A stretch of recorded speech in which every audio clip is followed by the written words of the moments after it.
Hello students, आज हम class 10 computer applications का chapter number first internet basics का लेक्चर नंबर 2 स्टार्ट कर रहे हैं।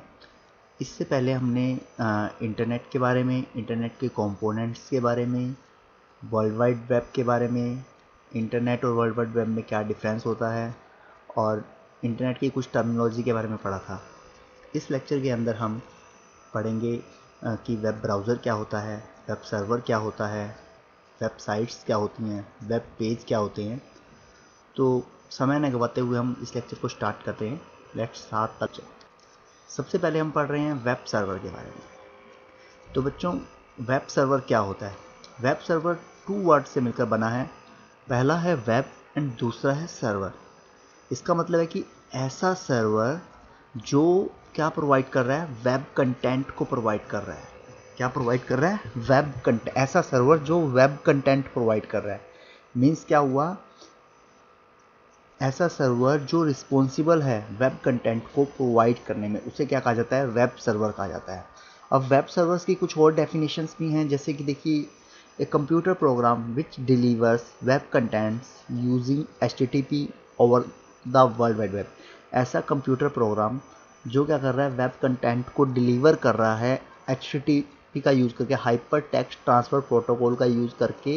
किसके ऊपर? www के ऊपर, वर्ल्ड वाइड के ऊपर। एक दूसरी डेफिनेशन क्या है कि एक कंप्यूटर और virtual machine which runs the program of delivering web content.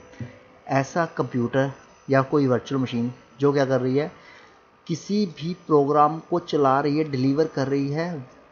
चला किस लिए रही है? वेब कंटेंट को डिलीवर करने के लिए। तो वेब सर्वर का मतलब क्या हुआ? वेब कंटेंट को डिलीवर करना। मेनली क्या है कि जो वेब सर्वर के ऊपर सेव पड़ा है सारा का सारा कंटेंट, उसको हमारे वेब ब्राउज़र के अंदर डिलीवर करना है। कहाँ से? www से। तो वो सारा काम कौन कर रहा है? वेब सर्वर कर रहा है। तो ये सारा का सारा क्या है? वेब सर्वर है। नेक्स्ट है वेबसाइट। अब वेबसाइट क्या होता है? आप सबको वेबसाइट के बारे में तो पता ही होगा। वेबसाइट आप सब चलाते ही होंगे, जैसे कि google.com हो गया, facebook.com हो गया, ये सब की सब वेबसाइट है। yahoo.com, youtube.com, ये सारी की सारी क्या है? वेबसाइट्स हैं। और वेबसाइट्स होती क्या है? कलेक्शन होता है ये किसका?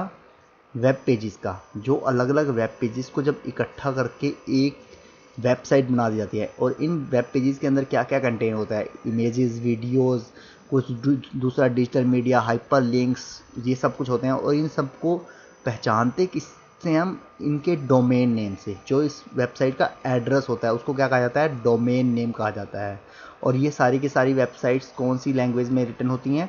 हाइपर टेक्स्ट मार्कअप लैंग्वेज, जिसे कहा जाता है HTML। और इन सारी वेबसाइट को आपको पता है हम एक्सेस किसके थ्रू करते हैं? इंटरनेट के थ्रू ही करते हैं। विदाउट इंटरनेट हम इनको एक्सेस नहीं कर पाते। और जो हर साइट है वो, अगर कोई भी वेबसाइट, अगर मैं भी कोई वेबसाइट बनाता हूँ या आप भी बनाते हैं, तो आपके द्वारा ही उसको हैंडल किया जाएगा, मैनेज किया जाएगा। कोई भी इंडिविजुअली अपने लिए, अपनी कंपनी के लिए या ऑर्गेनाइजेशन के लिए वेबसाइट बना सकता है। तो वेबसाइट क्या होता है? Collection of web pages. और वेबसाइट बनाई किस में जाती है? HTML लैंग्वेज के अंदर बनाई जाती है। नेक्स्ट है बच्चों वेब पेज। अब वेब पेज क्या होता है? वेबसाइट तो थी कलेक्शन ऑफ वेब पेजेस। अब सिंगल वेब पेज जो होगा वो क्या होती है?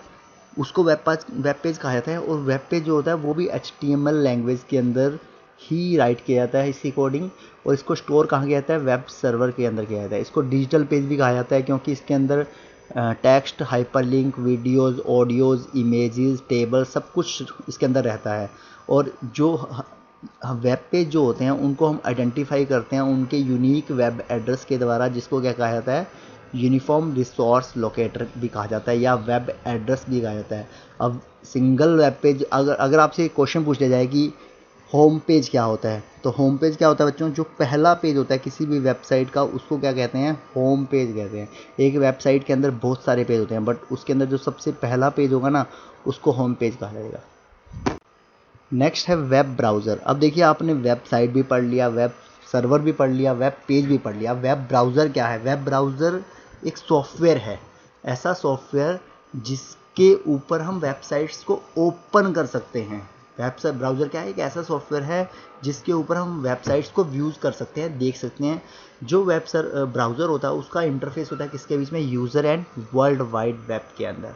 किस तरह से इंटरफेस होता है, क्योंकि यूज़र क्या करता है, इसके अंदर वेबसाइट्स का जो डोमेन होता है, एड्रेस होता है, वो डालता है और वर्ल्ड वाइड वेब के पास वो एड्रेस जाएगा इंटरनेट के द्वारा, और वहाँ पे अगर वो वेबसाइट है, वेब पेज है, तब तो हमको रिस्पॉन्ड हो जाएगा।